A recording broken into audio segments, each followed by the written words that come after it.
Kurang dari 24 jam setelah penemuan jasad korban, pelaku ditangkap di tempat kerjanya yang berada di rest area kilometer 72 Tol Cipularang. Pelaku mengakui semua perbuatannya hingga tega membuang jasad korban ke Sungai Citarum, Kabupaten Karawang, Jawa Barat. Usai ditangkap, pelaku langsung dibawa ke Mapolres Karawang. Dari hasil pemeriksaan, polisi mengungkap dugaan sementara pelaku ingin menguasai harta korban. Sebelumnya, korban diketahui mendatangi rumah pelaku yang merupakan atasannya. Sebelum menguasai hartanya, korban sempat mengalami kekerasan seksual dan dianiaya hingga meninggal dunia.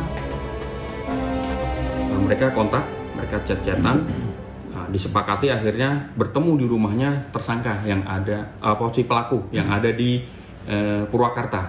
Mereka bercerita, akhirnya selesai mereka bercerita, pelaku langsung saat itu dia khilaf, dia mengaku khilaf, dia mengaku langsung melakukan aksinya. Pelaku ini melakukan aksinya itu dikarenakan kebutuhan mendesak ekonomi keluarga.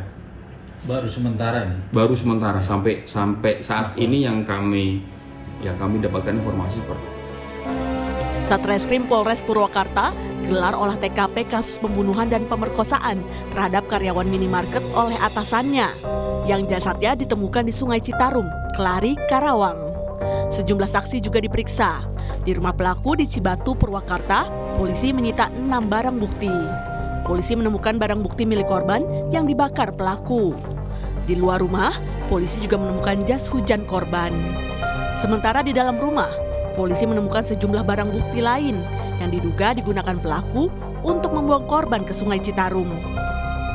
Kami menemukan hasil olah TKP menemukan 6 barang bukti, di mana barang bukti tersebut merupakan barang bukti yang digunakan oleh terduga pelaku untuk melakukan perbuatannya, dan menemukan beberapa barang bukti milik korban, baik itu yang sudah dibakar untuk dihilangkan jejak oleh terduga pelaku, maupun barang bukti yang merupakan masih milik pelaku yang berada di sekitar TKP.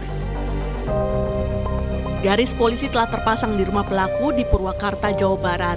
Di lokasi ini, diduga pelaku tega menganiaya korban hingga meninggal dunia dan jasadnya dibuang ke aliran Sungai Citarum. Kepala desa setempat mengatakan polisi menangkap 2 warganya, salah satunya yang diduga turut membantu pelaku.